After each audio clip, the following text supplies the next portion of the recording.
getting the show off there to a noisy start was an Armagh man, Ross McCartan. I believe there's about 60,000 hits watching that, or more at the moment. But welcome tonight to the Canal Court and to the people here and those watching on the net. Joined by four men who need no introduction, but I'll introduce them anyway.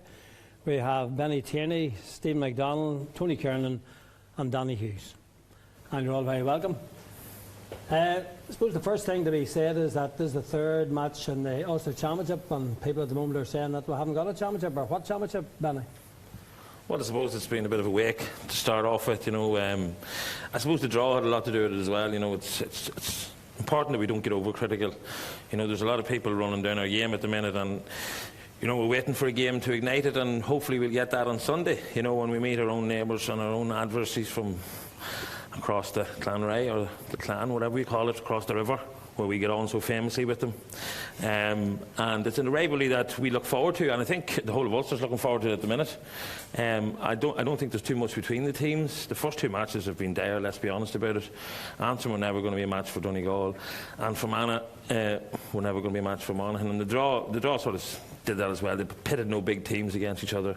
And last week we witnessed a very poor match with Derry and Tyrone again, and one of the poorest Derry teams I've seen in a while, and Tyrone winning at their ease. So hopefully this Sunday in Newry we'll go in and do the big shop at about 12 o'clock, and then we'll go on and we'll go on into the marshes and celebrate for a couple of weeks afterwards. And you're going to buy Danny this ice cream that he's I'm going to buy Danny some humble pie, I think. Hopefully with a bit of... No, we're all looking forward to it, because I think we're very evenly matched, and Down survived in Division 2 and we sort of kicked ourselves out of getting promotion. So there's nothing between the two teams, and both counties are looking for a lift. I think that'll be the fairest thing to say, that we're looking at the Championship is definitely looking for a lift, and I think the country will be looking on Newry on Sunday to provide a good, hard-hitting, Ulster, tight, turgid battle and a good Armagh victory. And yet, despite the fact that he's saying that there weren't great matches, the teams that won scored 22 times. Yeah, they've been putting up massive scores, but I suppose when you look at the top 6 teams in the country, 3 of those teams are Tyrone, Donegal and Monaghan, and so it's inevitable that the teams that they're drawn against are going to be weaker than them in the first rounds of Ulster, and they've faced Fermanagh and Antrim, who are probably at the lower side of the Ulster teams. So the obvious results were going to be that they were going to be annihilated, and that's what happened. I think this weekend's game is a real opportunity for the Ulster Championship to really kickstart for this campaign. As Benny said, 2 teams are very, very evenly matched, and there really will only be a couple of points within the result at the end of it. That's what you would expect, and the fact that the match is down in the marshes provides Down with a huge amount of motivation as well for this game, given the fact that Armagh have had the upper hand in recent times. Stephen talked about weaker teams, and yet if you go to Munster last weekend, Waterford almost did the impossible. Yeah, they did. I think the issue with Ulster so far this year has been, as Benny said, the draw on.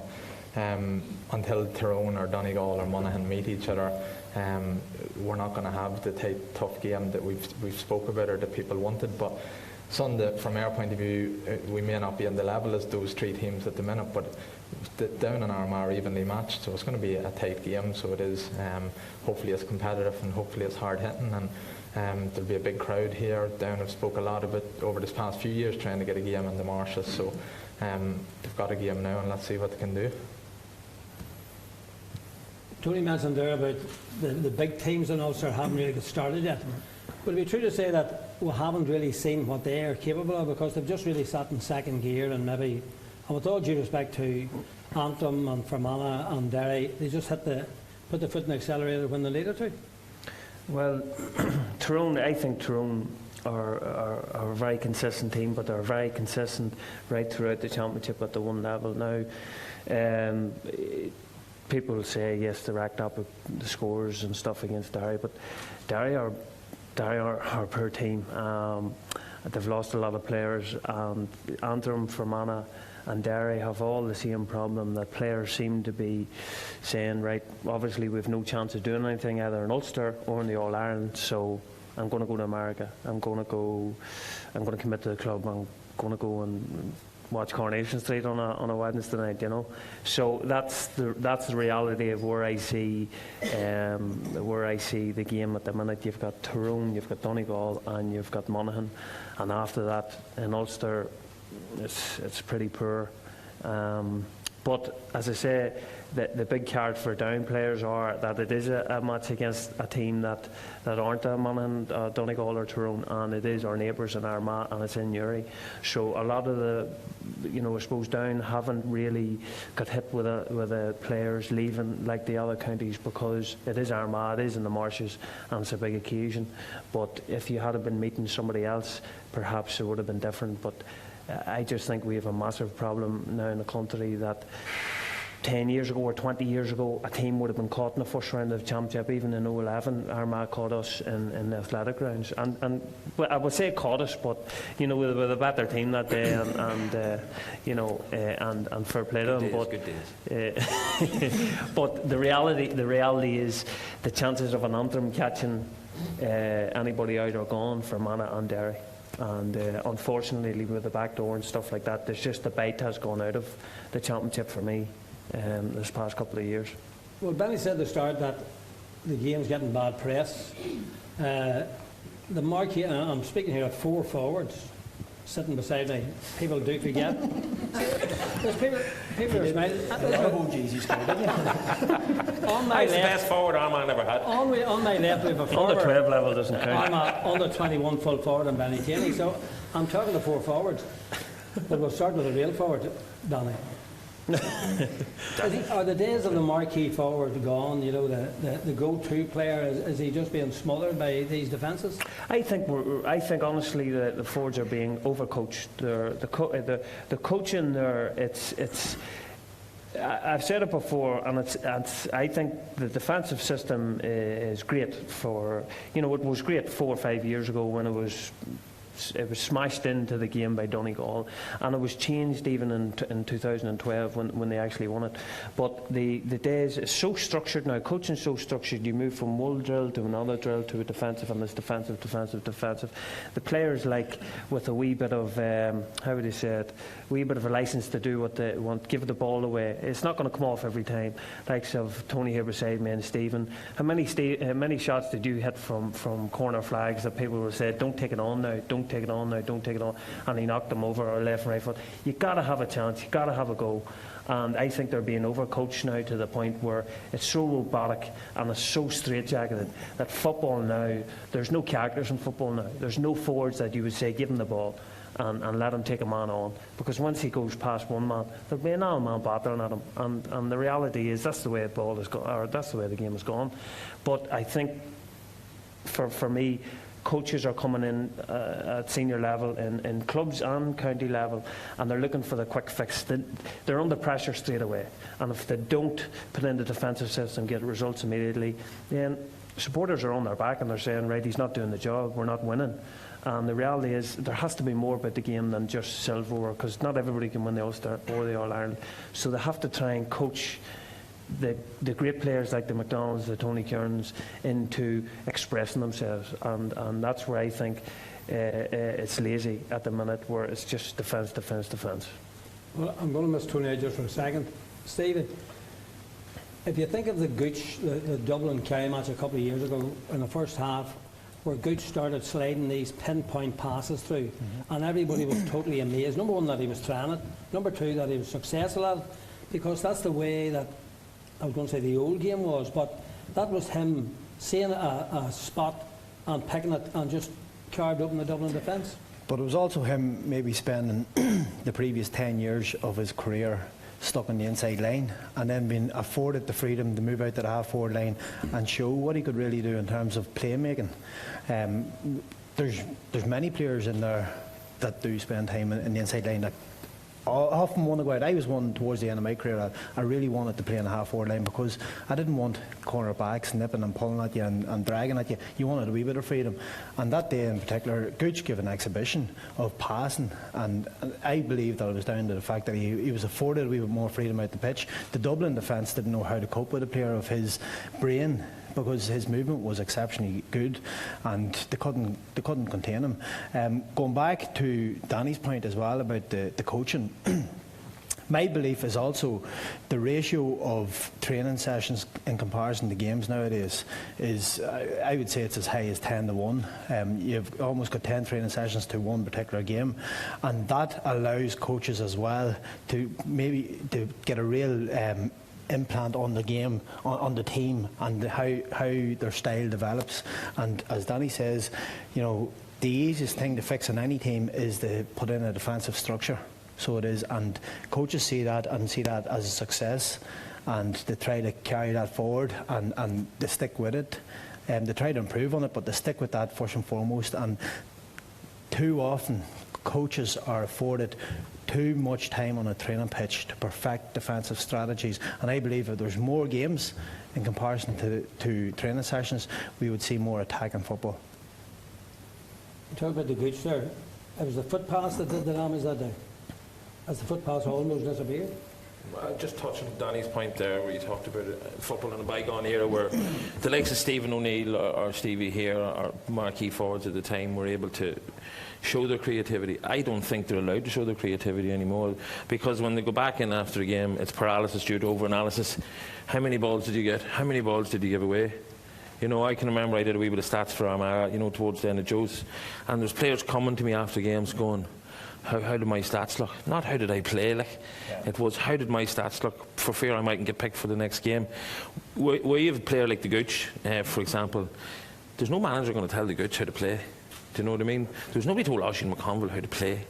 Mind you, they'd have got busted if they did tell him how to play, because he wouldn't have listened to them any. No disrespect, Margaret, but he didn't listen to you either. And he, you know, Oisin, the Gooch, these boys who had creativity coming out of their pores, knew where to go, knew how to play, and there isn't a coach in the country can tell a forward like that how to play football. The problem is now, if you watched Tyrone last week, they're playing half forwards instead of forwards, and they're playing half backs as forwards. Conor Myler was a half back all year for St Mary's, and an outstanding half back. Where does Mickey Hart play? He plays him as a half forward because he's afraid that their defensive structure might be weakened. They brought on a guy who scored 4-14, Lee Brennan. They only brought him on for 10 minutes. They're not playing Darren McCurry, another marquee forward. So the marquee forward now is nearly, you know, you can do without him. Kieran Kilkenny, you watch Kieran Kilkenny, and I have a huge amount of respect for him. He's a class player, he is. You look at the stats coming out of Sky or RT, how many times he gets the ball. He'll get his hands on the ball more than any other player in the field, okay? And the talk about when Neil Lennon was playing for Celtic, he got the ball and he passed it sideways and he passed it back. Kieran Kilkenny does the same job for Dublin. He gets his hand on more ball, he's very fit, he's very active, he never gives the ball away. He goes sideways. His scoring stats last year, I would say, plummeted compared to when he burst onto the scene initially. For the simple reason is he's being told, you get the ball and retain possession, go across, go back. And when he first broke into the Dublin setup, he was actually a quality kick passer, so he was, and he was scoring points. And any point that he actually scores now is a fisted point, because he's basically a running machine for the Dublin team now at the minute, and a lot of his passes are through the fist, and you know, it's just the natural thing for him to do now because that's the way he's being coached. But there's a lot of, you see forwards, I can name a couple of them, who were great finishers. You know, that was their forte was in finishing, and then they got this thing in their head that they had to pass the ball, and the number of times that they were spurning chances for themselves because they were looking for somebody else. Yeah, I suppose you know, as a forward, you know, you want to go out and express yourself. You want to, your role in any team when you're a forward is to get the scores for the team, and more and more forwards nowadays are passing the responsibility around and not prepared to take on the responsibility. And as Benny says, it's because they're being overanalyzed after every match, and you know, they're afraid to make a mistake. It's almost a case of fear and afraid of giving the ball away that they don't want to have a shot, or they're afraid to kick it wide. And I'd be of the opinion that, you know, if you're good enough and you get the chef into an area to have a shot, go for it. You know, what's the worst thing you can do? You know, if the ball goes wide, it goes wide, and set up again. But, you know, don't be afraid to have a shot at it. I think they're honestly believing if they miss 2 in a row for a start, it's off the pitch. So if I don't shoot and I don't kick, but I think the game itself has been over-analysed as well. Let's be honest about it. You know, it's a saturation point. 20 years ago, you would have had the BBC Championship show, and they would show 10 or 15 minutes highlights, and they would have been able to manufacture a game out of it. You know, like Donegal and Antrim, you would have got 15, you'd have got 10 minutes highlights out of it, and BBC would have done that. You would have been working on the programme, Jimmy. You know yourself. But now we have to sit through live matches, and they're all live matches. So we're all now watching 70 minutes of football. You know, it's the same with an English Premier League match, if you're being honest. You watch 90 minutes of drivel. Match of the day can make it look good in 7 or 8 minutes. But if you watch 90 minutes, it's pure stuff. So we're over-analysing everything. You know, every game nearly is live now. So everybody's a critic. And everybody's going bemoaning the fact that Gaelic football is at an all-time low. You know, it has a lot to do with the fact that it's great to see the media input and everything that there. But we're now seeing every game full to the bone. And if it's a poor game for 60 minutes, you know, it is a really poor game, and our opinions of it are dropping it as well, and we have to be realistic. You know, Mickey Hart made a comment last week that sometimes we're looking through football through rose-tinted glasses, and maybe we are a wee bit, you know.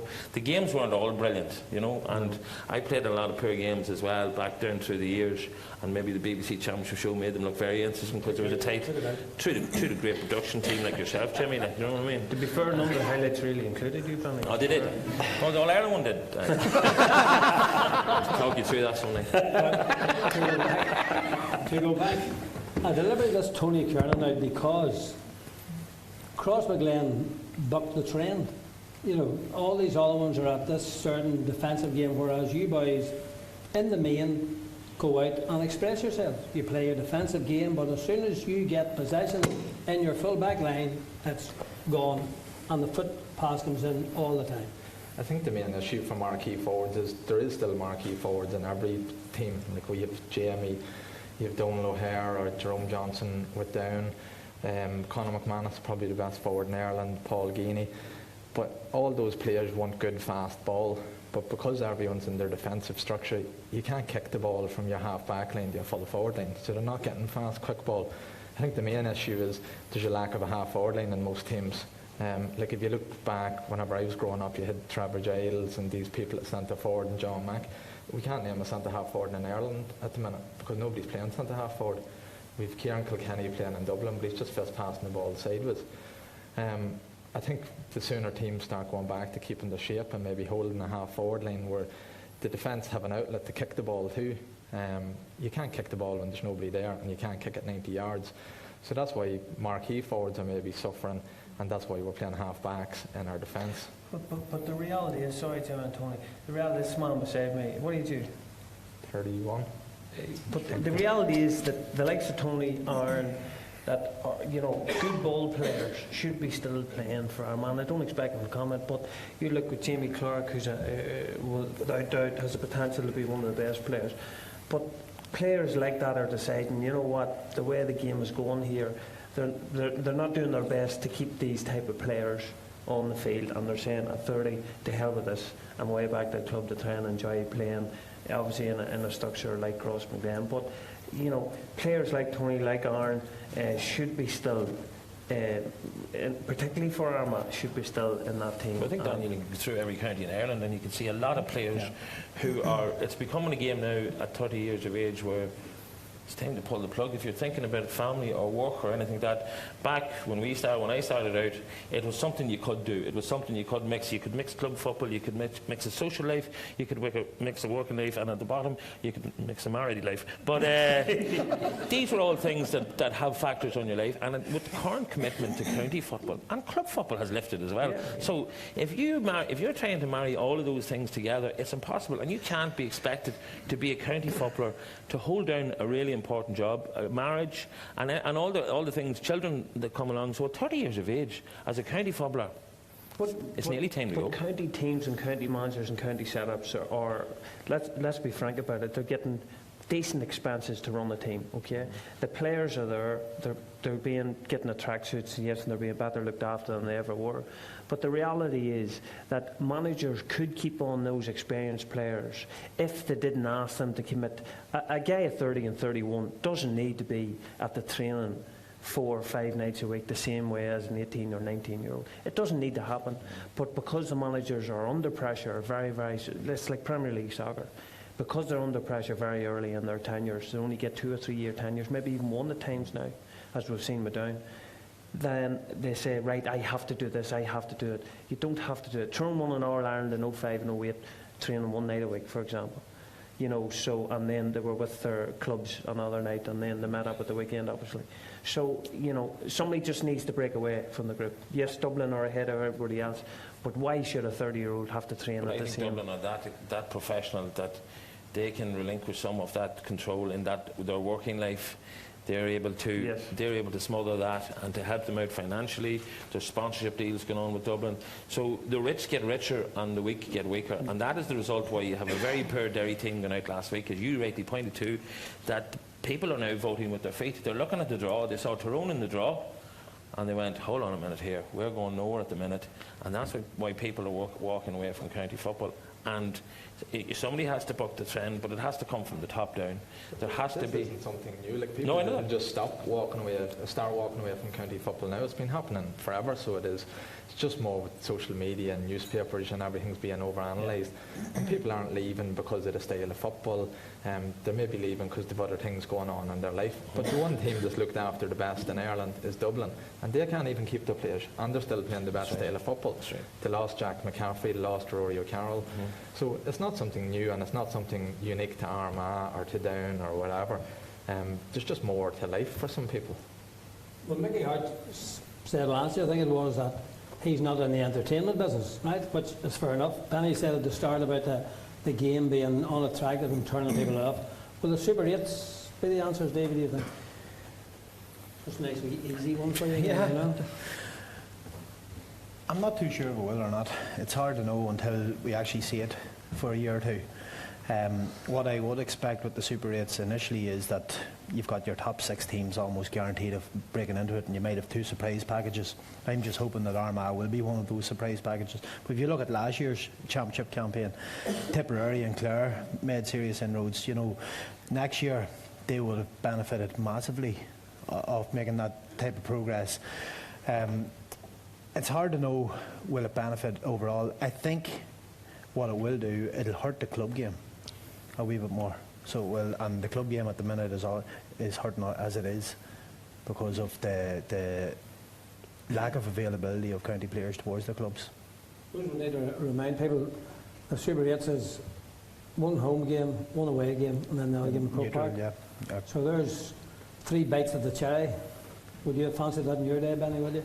Yeah, it was like a bite of the cherry, you know what I mean? Take a look at the size. Do you know what? There's been that many permutations thrown at people. The old days without the back door, maybe I'm looking back again at Roseton at last, but the old days without the back door, it was a championship. You knew you had one chance. You trained like hell for that one chance.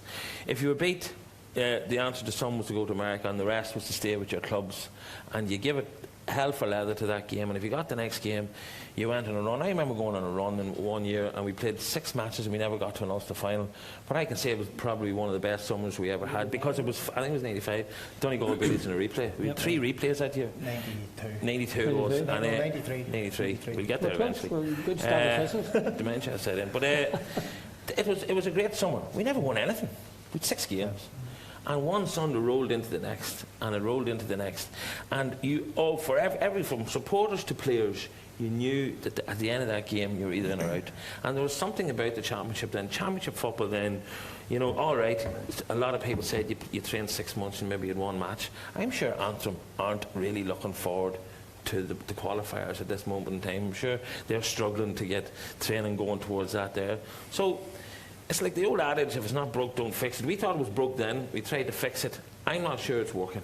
You know, it's one of those things, you know, I suppose with the amount of training boys are putting in now, I don't know, you held a survey of what the qualifiers meant to them when they go into it, I wouldn't be sure they'd be that fussed on it now, you know. So, Championship football at the time was great, and everybody knew it was one bite of the cherry. You know, 3 bites of the cherry, Dublin are still going to be there. Doesn't matter. Do you not think, Benny, though, with Antrim being beaten the first round, you know, they've got 4 or 5 weeks to their next game, and say they actually do happen to go on a run, and if they go further in the Championship, then they'll be asked to play week in, week out, and that's where the enjoyment factor comes in for them. You know, that's where my point earlier on is that there's too many training sessions in comparison to what the games that we were playing. Tyrone won 2 All-Irelands in 2008 and 2005, going through the back door and playing week after week after week, and that's where a team really bonds and blends into you know, a system of play as well, and enjoys playing football. But you're still talking about the top 6 teams, Stevie, of Tyrone. Yeah, who have the capabilities to go through the you look then at last year. You look at Tipperary last year, who went on a run, you know, and they started to find consistency in their game, and you know, in that run, they were asked to play week after week, and they would have been going through the motions in training sessions during that time, you know. So they weren't really training as such, you know. They were going. Danny Hughes done it in 2010. You know, how did you feel when you were going through, you know, your run in the back door?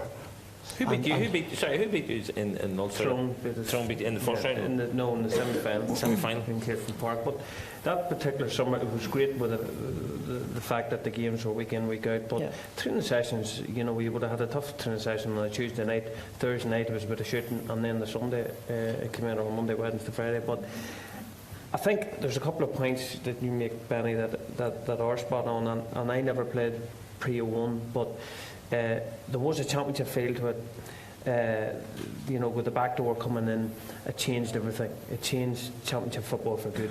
The live matches, there's so many live matches now, as you said now. So if they are going to retain, well, they are going to retain the back door and go into the Super 8, why can't Championship Sunday be run off like the Premier League, where on a Saturday you have so many games, on a Sunday you have so many games, and play all the games. Play Ulster, Munster, Connacht and Leinster all on that weekend, and have a highlight show that will break it down. Get, you know, there's only so many live matches RT, BBC, Sky can put on, so you will still have, say, down Armagh that's not on TV, for example. Throw them, you know, you'll have a big crowd inevitably going, but I think they need to put on so many more games. I would play them all on a weekend and play it week after week, so that when teams are out, go into a back door, they play the week after. When teams are out, then they'll go back to their clubs, and club game will probably be re-energised, because that'll be county football over, just like the old days. So they'll have the choice, Armagh or stay with the club. You will lose some boys to Armagh, but you also, it'll be the club for that particular county during the summer. And I think the only way around this is to get every single team playing on a Saturday and a Sunday throughout Ireland, and that'll solve the problem. That would be a serious lack of revenue for the GAA. You know what I mean? Well, you say that, but I actually think that the revenue in the GAA won't be until they'll still have the commercial, they'll still have the sponsorship, and they'll have more people going to the games, because there won't be live television for every single game.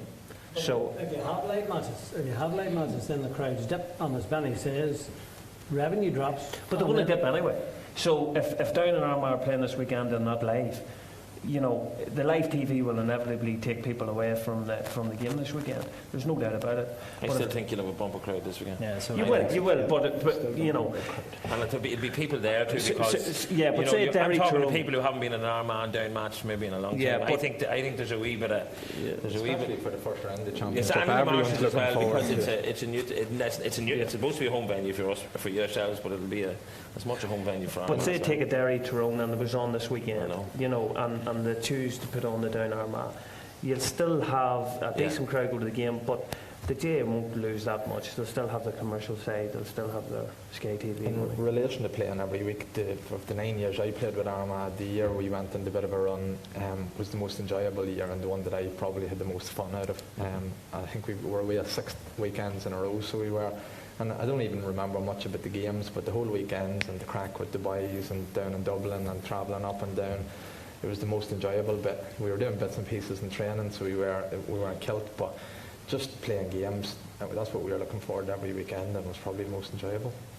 You see, that's the point that Stevie has touched on about 3 or 4 times, about the playing of the games. Yeah. That the games are where you learn, The games where you build up how that year is going to be. So the game itself is the most important thing. And to give the authorities their due, they have tried to help by introducing different things. The black card, now it has got a lot of stick, but it was introduced to help, in theory, boys like yourself. But has it? Well, that's what I'm asking you, has it? Yeah. Well, I haven't played the game since it was introduced, thank God. But I go to watch plenty of games, and you know, I know Big Sam's down there and he's a referee, but Sam's a referee? you know, there has to be a level of consistency across the board when they're playing the black card, and we know that there was instances last year in the All-Ireland final where there were certain players should have received black cards and they didn't, you know, and at that level of competition, you know, if you bring in rules, you expect them to be carried out to the full effect, and in an All-Ireland final stage they weren't carried out to the letter of the law, and I think that's where we have major faults with the black card. I understand the reasoning for coming in, you know, to try to free up our marquee and flair players, but I don't believe that it has done that job as well as what it could have. I don't believe there's an issue with the actual black card. I think there's an issue with how it's implemented by referees. Another example would be the mark this year. It was introduced, and the first 4 games we played was a different interpretation of each of them. We went to an under-21 club game earlier in the year, and a player caught the ball, took a step forward, and rather than hop the ball, the ref gave a free the opposite way, and we ended up probably losing the game over it. How referees implement the rules is the main issue at the minute, I think, and coaching towards referees possibly. Is the speed of the game not making it almost impossible for referees, especially in terms of the black card? And apparently there's 2 or 3 more pieces of regulation that come out this weekend, so you can watch the space for tackles and various things like that. Why not try what the Australian rules do? You know, I played in the international rules where they have had 2 referees, one referee on one side of the pitch and another referee at the other side. You know, 2 Samatachis. There's an answer for every problem. But you know, why not give the referees an extra bit of help? You know, and try it out. They're trialling plenty of things in Gaelic games at the minute, so you know, put one referee in one part of the field, another referee in the other part, and see if that there cuts out the negative play or the boys cutting each other out. I'll ask Danny Hughes on it, Danny. Linesmen are coming more and more into the game and helping the referee. Is that a good thing? I think it's an absolute disaster. I think it's I think it's an absolute disaster. I think the referee now has too many things to do. I think the black card was an overreaction to a tackle that Sean Calvin had done on McManus.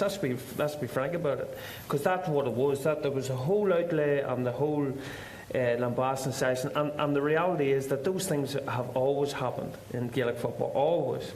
And since 1884, whatever, you know, bringing in more rules for the referee, more stipulations, timekeeping was a big thing last year, where they're actually playing real injury time.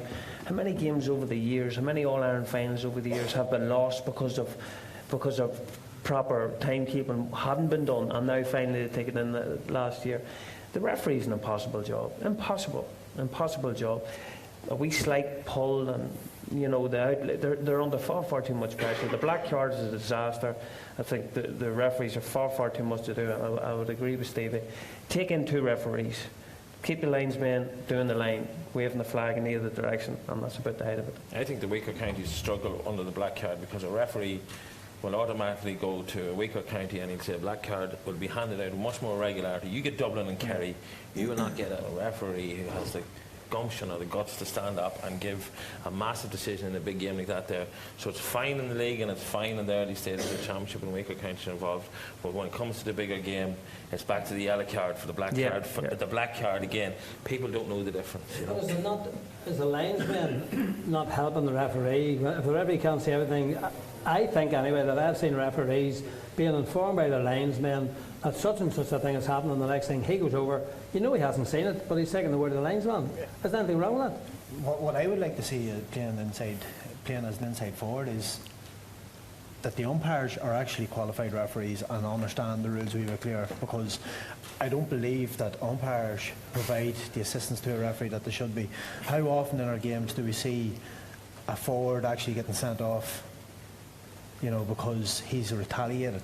You know, that should be nipped in the bud straight away in a match. If a defender's nipping at a forward or antagonising a forward, he should be warned, coming from the umpire, to go out to the referee, pre-warned, and that's it. But what happens is he's allowed to antagonise a forward to the extent where, you know, after about 20 minutes, 25 minutes, a forward ends up striking out and he's the one that's being sent off for it. And I think that's wrong in the game as well, because the umpires aren't carrying out their duty as effectively as what they should be. You're just worried about the big steak burger on the way home, don't you? To be fair. You know what I mean? So 7 officials should be enough. 4 umpires, 2 linesmen and a ref. You'd think that, wouldn't you? I presume that would be the case. But you can't say that might be enough on Sunday. You can't say you can't say that the powers that be aren't doing their best to try and clean up the game, help the players, and they're trying different things. Maybe not working at the time, but they're certainly trying. Who are these people speaking to us? Because you maybe know the likes of Jarlath, to be fair, who's doing his best down there. But we got the mark in. That was only to catch one was toe taps. But the rest. That's actually very good. I'm sure there's a good lawyer about it. But Joe Rowley. You have to say, when they took in the back door, for example, Colin O'Rourke was involved and all this stuff. The black card, was it an overreaction to Joe going absolutely mad on RTE, which he's entitled to do? Well, this again is the power of the media again, Daniel. This is what we're talking about. Analysis, over-analysis, over-reading into things. Do you know what I mean? I remember it was Mickey Ned O'Sullivan in an All-Ireland semi-final took a blow to the face, an elbow, and then was drop-kicked by one, and he spent that night in hospital. And he didn't get a free. Do you know what I mean? And I remember watching this in the Kerry Golden years going, God, this is some stuff here. But God knows now, I saw that throw man getting black card, all he did was tap your man's foot. It was an automatic reaction. Gregory McCartan got sent off in an Ulster semi-final a couple of years ago, throwing a ball. Where are we going? Do you know what I mean? It cost Armagh and All Ireland as well when David Boyson got sent off as well, and that's probably it's bad when a down man's feeling sorry for Armagh. Yeah. I said Armagh, not you. So we've covered a good bit in the first half, but we've kept a good wind to the second half, and we'll talk more about the Down Armagh match. But I think it's time to have our break, and the crowd will be entertained by the Carrickcruppen Ballad Group score winners from Armagh this year.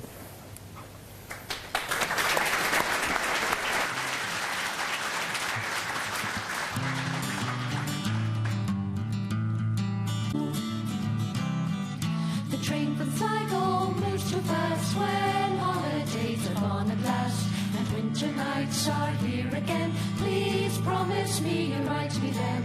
It's 2 long weeks till I get home. I can't help feeling all alone. If someone doesn't write me soon, I'll simply fade away.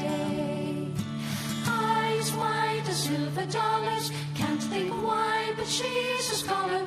Hold on, it seems so long to learn what's right from what is wrong. Those school books, fancy collars, might not care to be a scholar. Hold on. Her daddy tells her, learn to sing your song. Eyes wide as silver dollars, can't think why, but she's a scholar. Hold on, it seems so long to learn what's right from what is wrong. Those school books, fancy collars, might not care to be a scholar. Hold on, her daddy tells her, learn to sing your song. The train from Sligo moves too fast, the train to Sligo moves too slow. The train to Sligo simply fades away.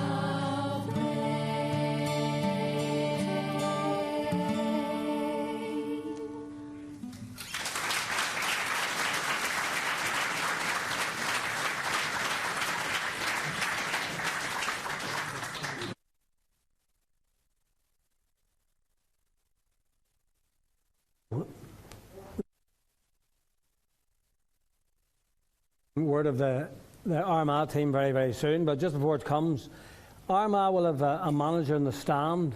Before I start, we need to say we've been joined by Danny Hughes, who's brought in reinforcements in the form of Daniel McCartan, and he has taken a good seat beside Benny, which I don't know whether it's a wise thing or not. But Stevie, the far end there, Armagh will have Kieran McGeeney in the stand as opposed to on the sideline. Will that be a handicap to him or a handicap to the team? Normally, your manager, you like to see him on the sideline, but I think they've had plenty of time to adjust to it. And Kieran probably, I'm sure they've had challenge games in recent weeks where Kieran has maybe been off the sideline to get used to it as well. So it gives him a higher view of seeing how the overall game is developing, and I don't think it'll be that much of a hindrance, to be honest.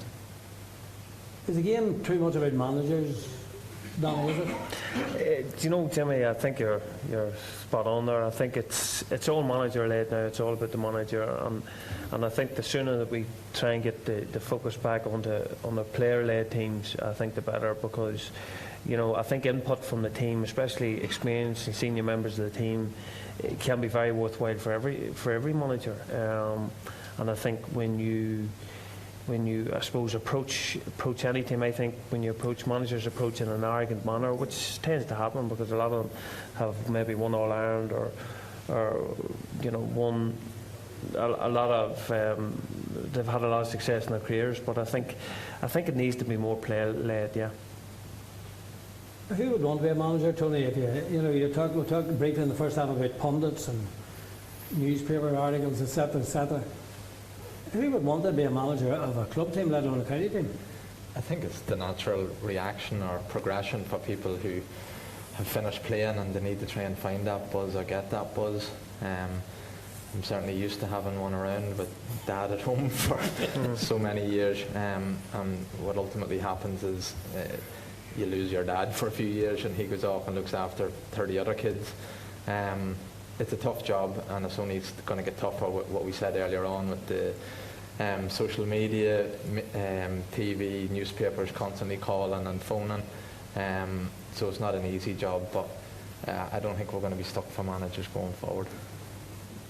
Do you fancy taking it up, Dan, or do you just prefer to sit in the stand and take note? It wouldn't pay me. It wouldn't pay you, or they wouldn't? Nobody pay me to be manager in this space. Pay the rest of them. Look, it is, as Tony says, it's a natural progression. They're supposed to get the buzz, but also I think also sometimes it's a way to give back something. You've something that you've got a lot out of playing GAA.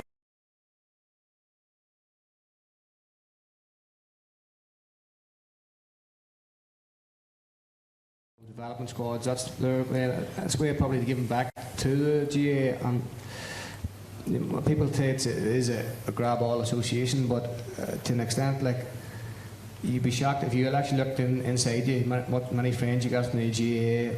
You get your fitness, your health, you got a lot of good times, you got a lot of enjoyment, and it keep a lot of people on the mental straight and narrow, which is a big thing nowadays. Oh, absolutely, absolutely. Well, before Benny, we'll give Benny the first chance to talk in a second, not that he needs a chance. But we're going over now to Damien McCullough, who I believe has word of the team. Benny, we're going to do an Oscars, but before I go any further here, just thank everybody for coming. We're live on Facebook. We've got people tuned in from all around the world. So have to say hello to Paul in Dublin. He's keeping the streets of Dublin, and he's a Kerry man. You all know him. He'll be in Croke Park when Armagh's there this year. Just a couple of points that the boys talked about here.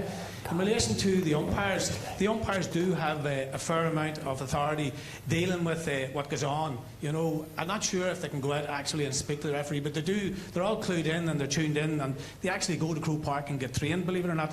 In relation to the black card, Danny, Joe Bradley would tell you, and he did say this live in Crossmaglen, Tony, that the black card was always coming in. It was just so it happened that Sean Kavanagh pulled the Monaghan man down, and it suited Joe and RT lovely, so I still blame Joe Bradley for that. But anyway, we're just going to get the team in a minute, but I suppose from an Armagh point of view, here we are down in Uri, over the Slieve Gullion, the most mythical mountain in Ireland.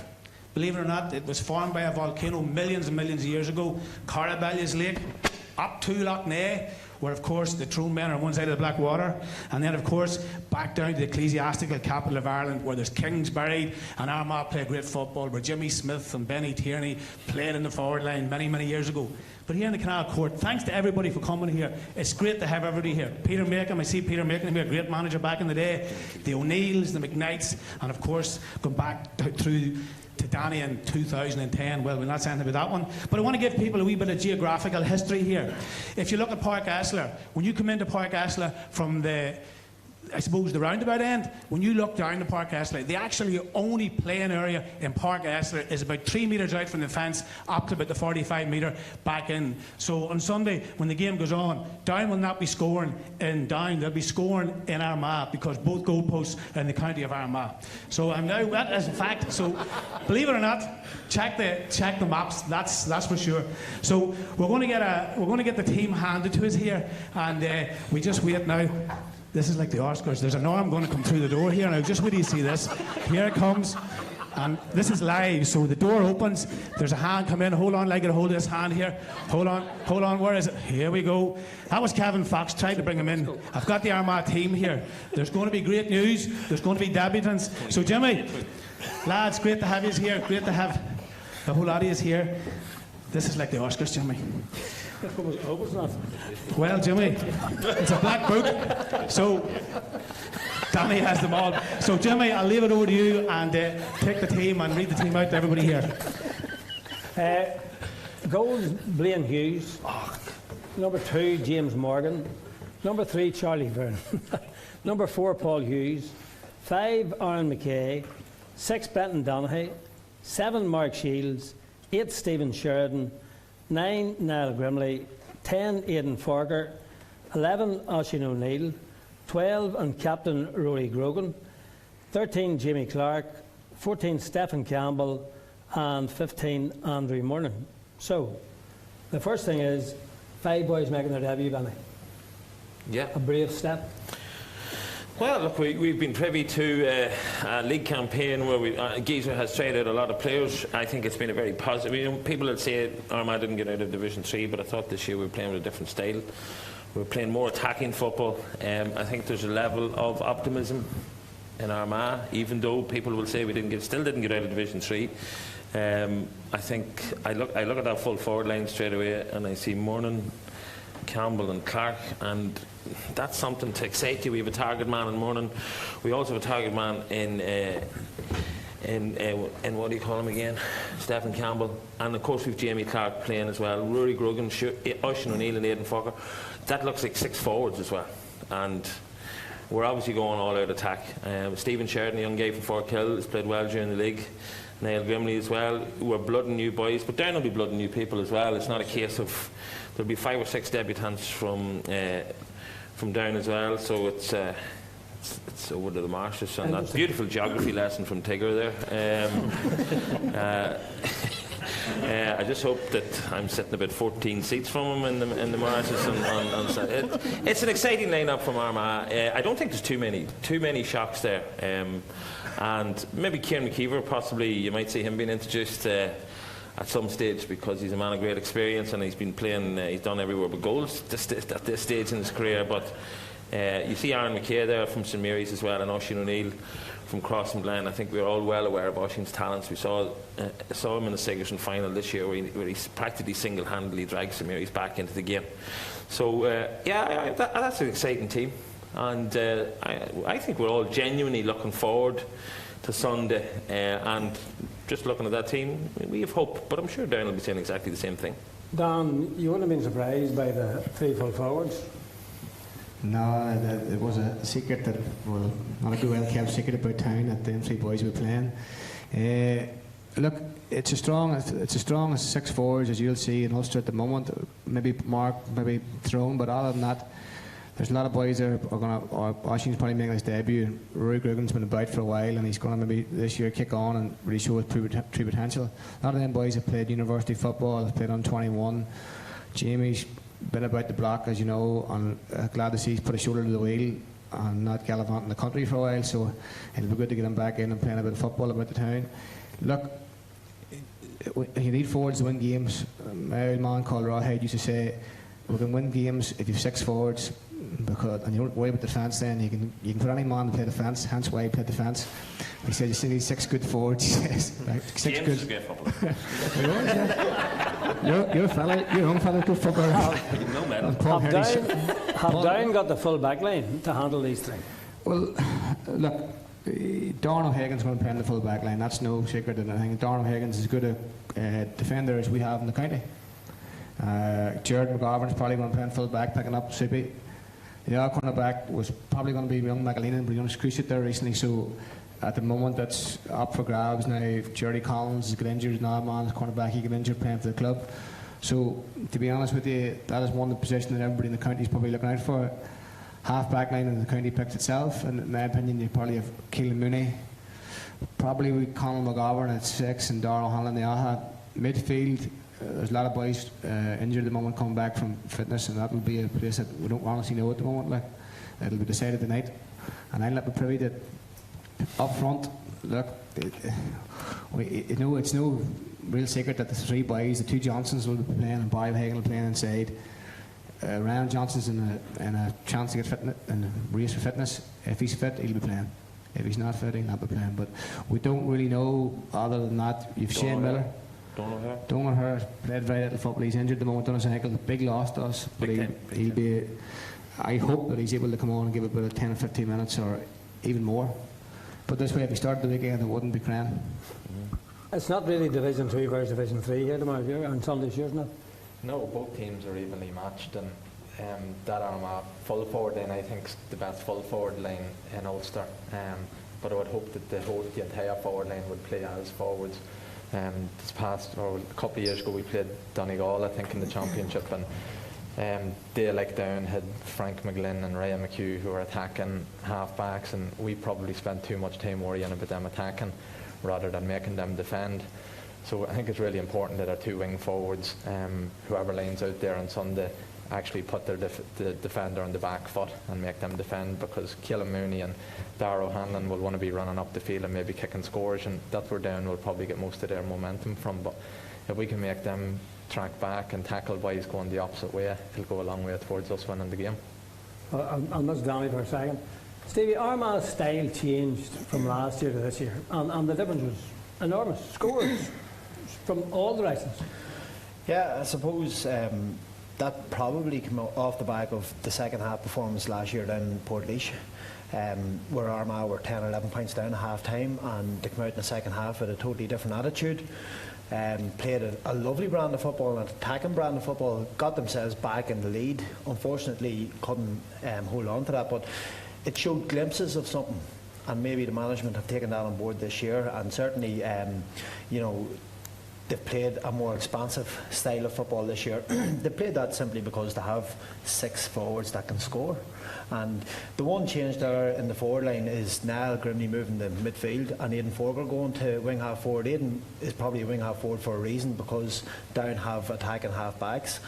But Niall will still offer a threat from midfield, pushing forward as well, so he's capable of getting a score too.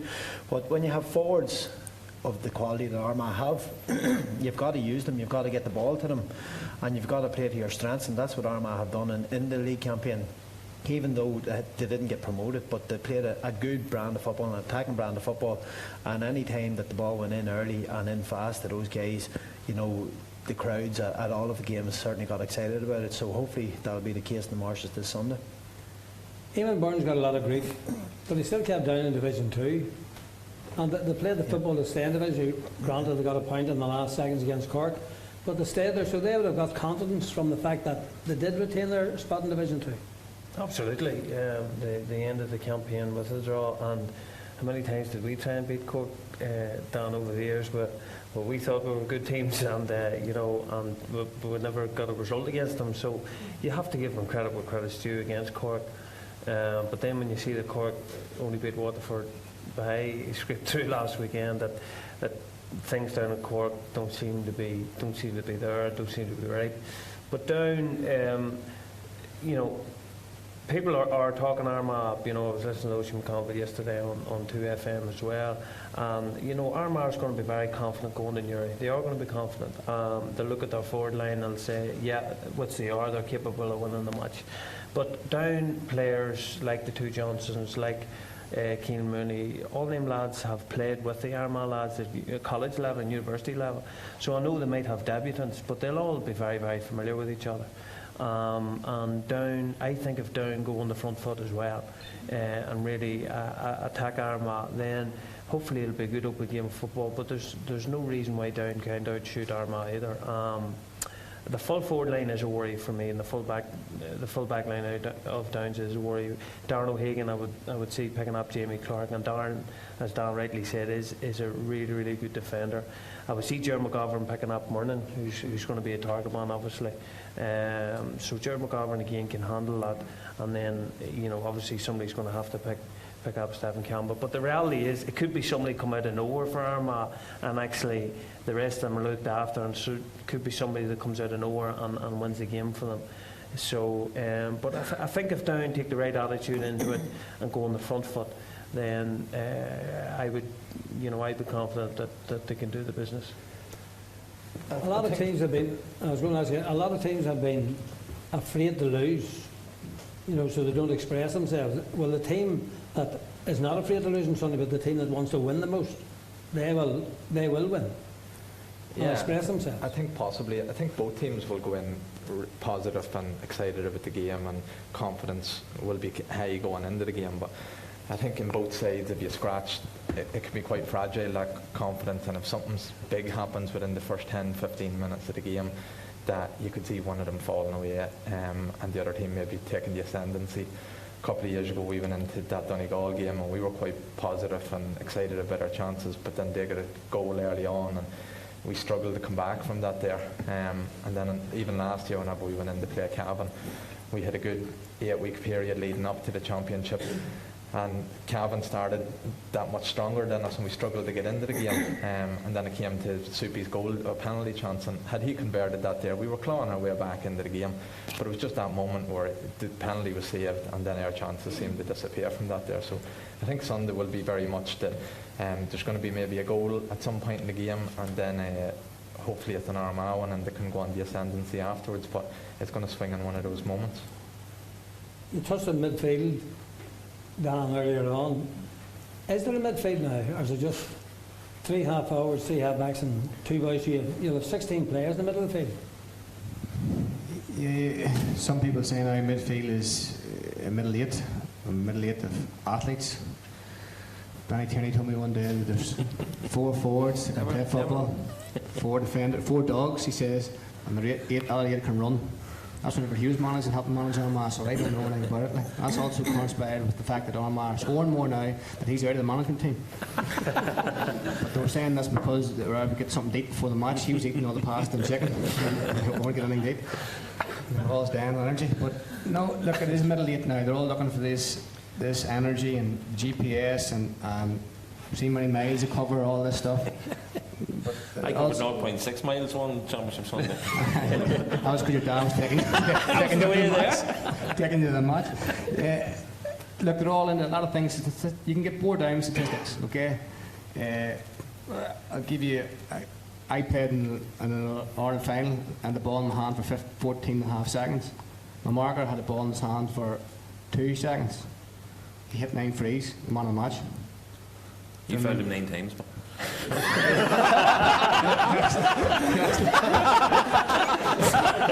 That was the 14.5 seconds.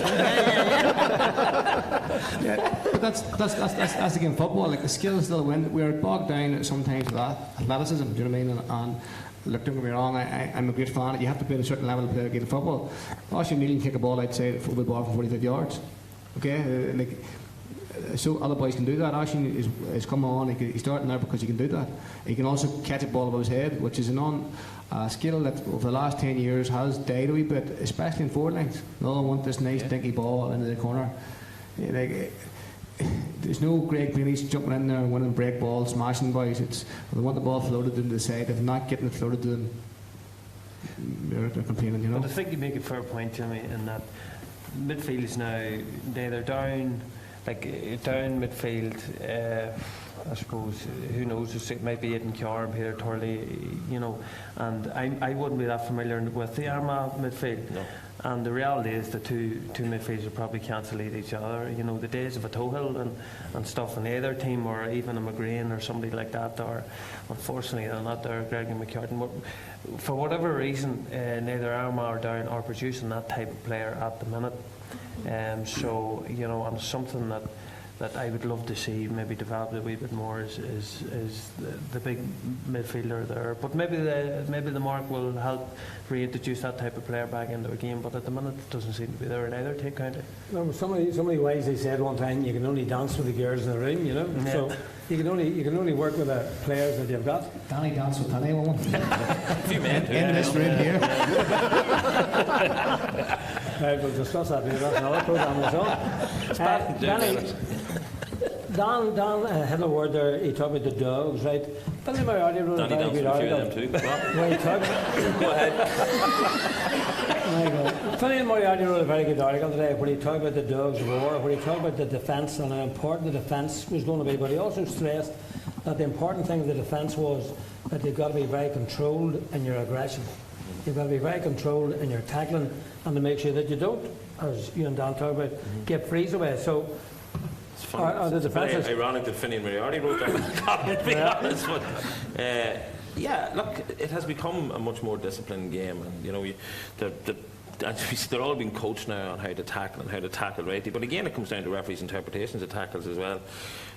What we have, again, we're talking about what we want to see, and what everybody here wants to see, and what us as past players want to see, is a return to 15 against 15, man against man. Fight your battle with that man.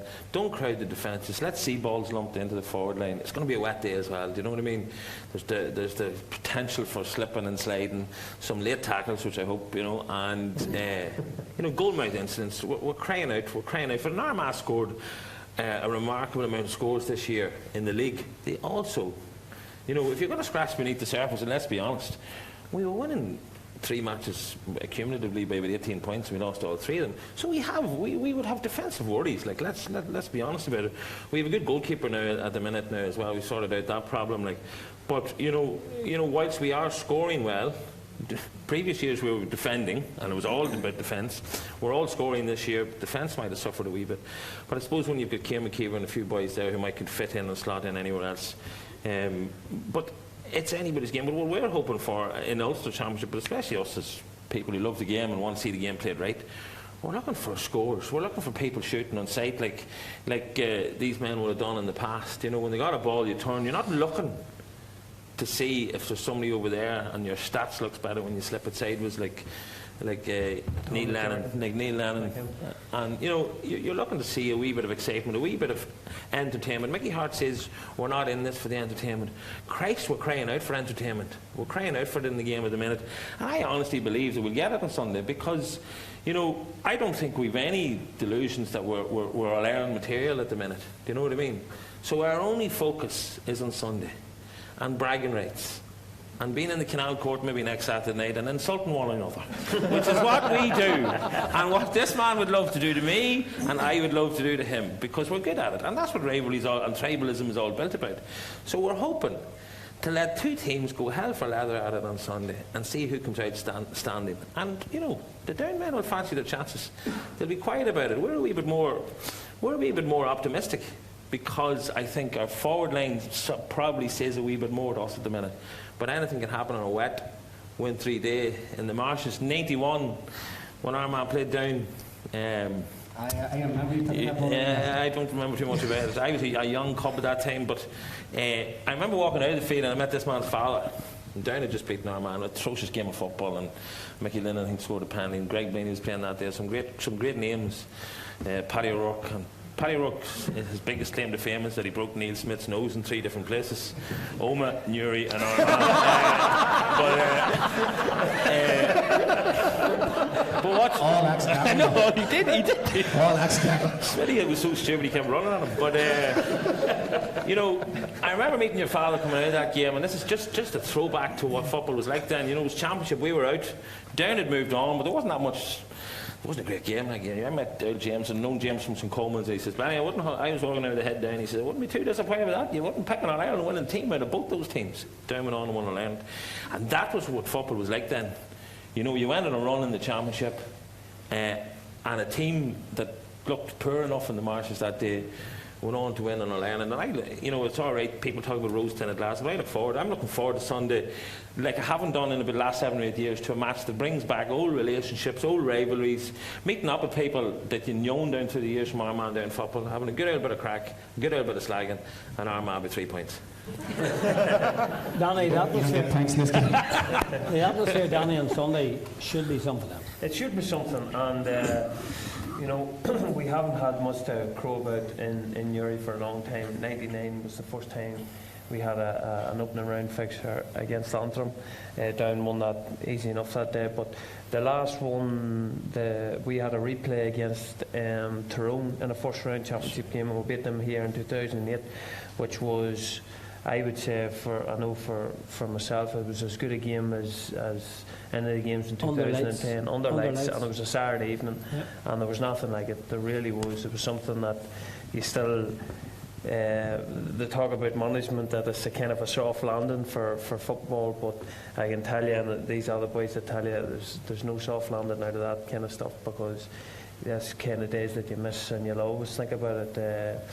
So, it will be a great atmosphere in Newry, hopefully with... it has developed into a friendly rivalry nearly, because there's intermarriages on both sides and stuff like that. That's because we hit Tyrone more than we hit you now, to be fair. Well, in where you're from, Benny, there's inter-family marriages, but let's not get into that. Stevie, we talk about tension, right? Yeah. You're out in the field on Sunday, you're a player, and the noise and volume of noise that's coming from the sideline, it can be very unsettling. And I did say that Armagh have 5 new players. Yeah, it can get unsettling for a guy making his debut. And especially in an intimidating place like Marshes, because that's what it's going to be on Sunday, but players over the last couple of weeks, probably from the National League, have to prepare themselves for that and have had to get their mind set, switch to a tough place to go into where it's going to be a cauldron and there's going to be a lot of noise, and if you make a mistake, the crowd are going to be on your back. But if you do something good in the game, it'll give you a huge confidence booster as well, and the players live off that as well. Every player is different, how to react making your debut or not. I remember back, I went into playing Croke Park for the first time and I froze. It was taken off just after half-time in All-Ireland semi-final. So every player can react differently to situations like that there, but it's certainly going to be an intense place, and any player that is starting, or any player who has aspirations of coming into the game, has to prepare themselves for that. What I do expect to see in the game is a good open game of football.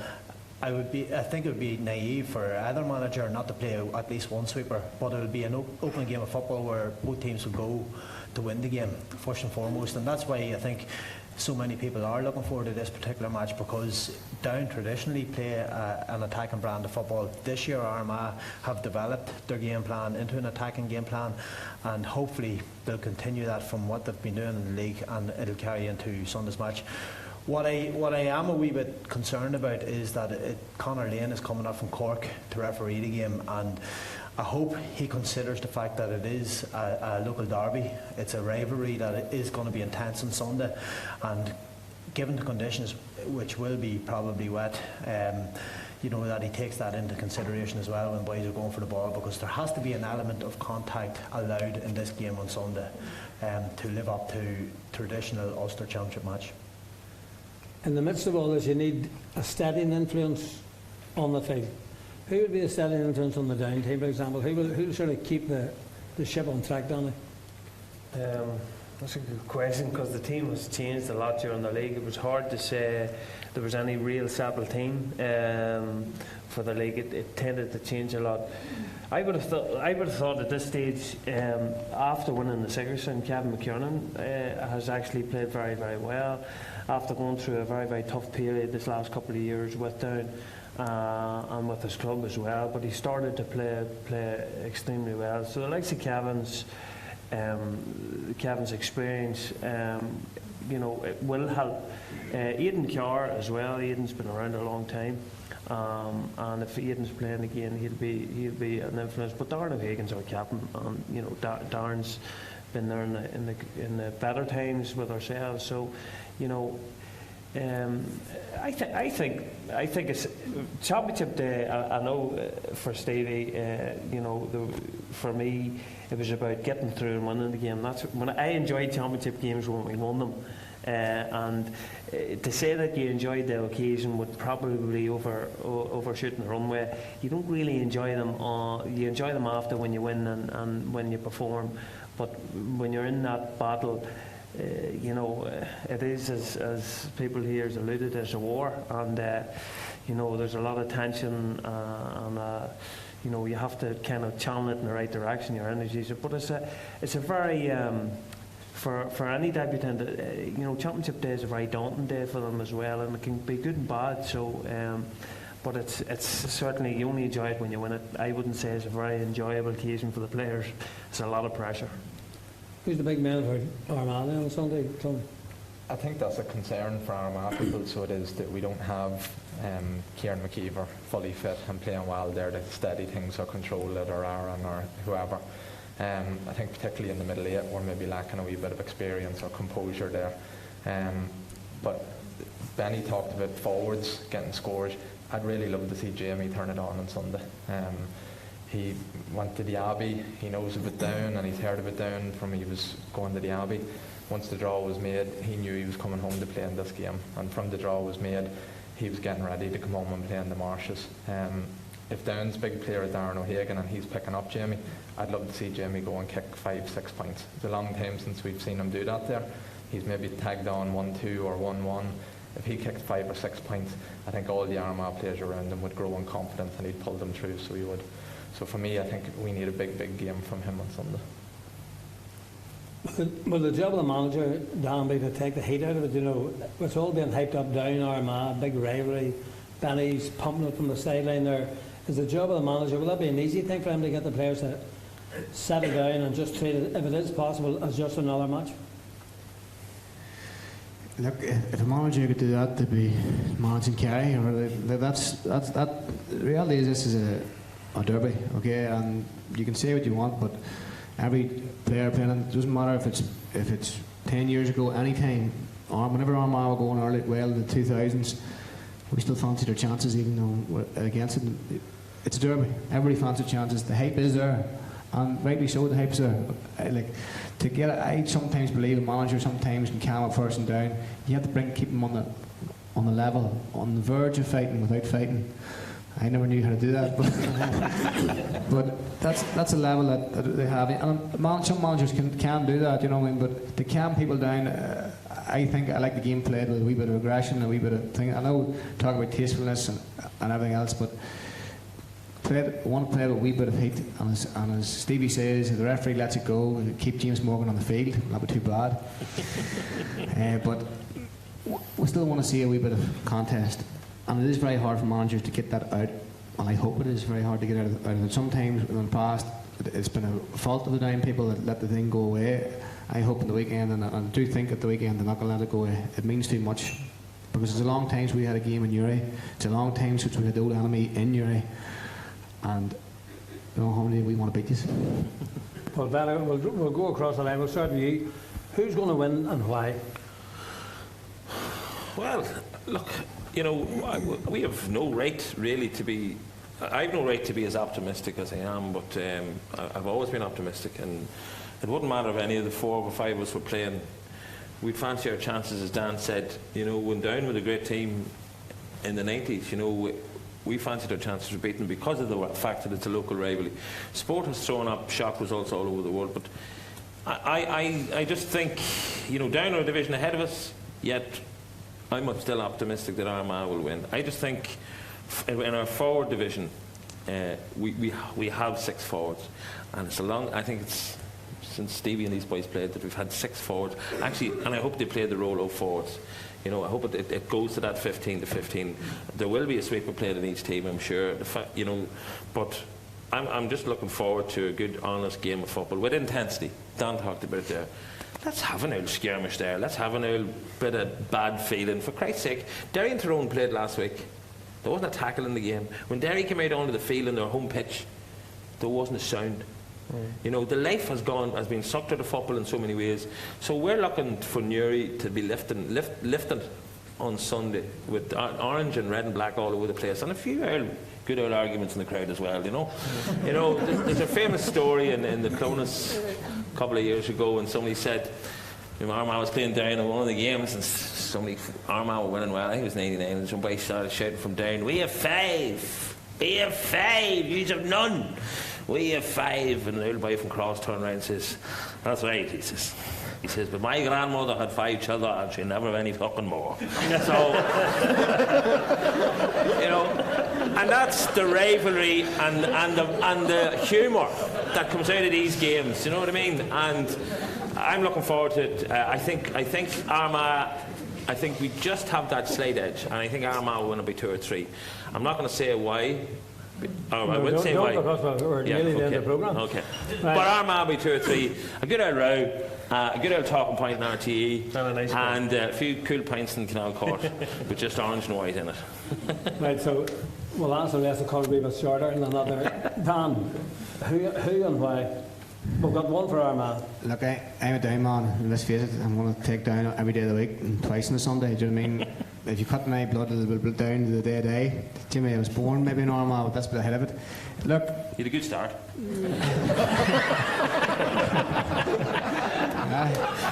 Don't listen. You were kicked out of Armagh. You're right. Alf Murray did kick us out of jail. You can ask him about that. Jimmy lived two doors up, but he played for Armagh, we played for Down. But you can blame Alf Murray for that. You'd had Greg Booney as well, but that's a long story. Look, I'll be supporting Down, and I hope Down will win it. And I do believe that Down will win Sunday. Tony, sensible then. I'm a wee bit nervous about it, so I am, mainly because the last game in the league were Down needed to go and get a result to stay up. They were able to do it. Armagh needed to go and get a result to get to a league final and struggled to do it.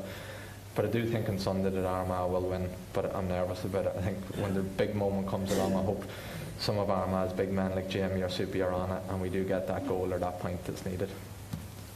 Danny? I'm going to go for Down by a point. I think they yes, Armagh are very positive about the forward line and stuff, but at the end of the day, these are the same forwards that have been playing during the league. They're the same forwards that have been playing last year against Cavan and different teams. So, yeah, I'm not saying that Armagh forward line isn't impressive, but show me the evidence on Sunday. But Down by a point. Casting votes to 2-2. Benny shouting over to me to go for Down here. Next enough. I'm not going to do that, Benny. I'm sorry. I believe I do think the difference between the two teams is Armagh's attack, and the fact that Armagh have a settled attack, and we were almost guaranteed of seeing the 6 forwards that's picked, named for Sunday.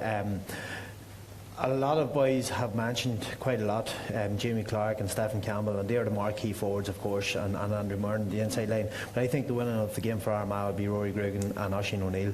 I think Oisín in particular in the last year has really developed his game and really matured for such a young player. You know, he was the player for St Mary's that really grasped games by the scruff of the neck and got them crucial scores, and I would expect to see him doing the same for Armagh on Sunday. If he doesn't get to beat him to death. Down man gets a last word in Newry. So, there you have it. 5 men. Eventually, Stevie McDonnell gave a 3-2 to Armagh. So the main thing is that we're slightly confident but optimistic here in the Canal Court. And on behalf of everyone here, I'd like to thank Stevie, Danny, Tony, Dan and Benny. Thank you very much.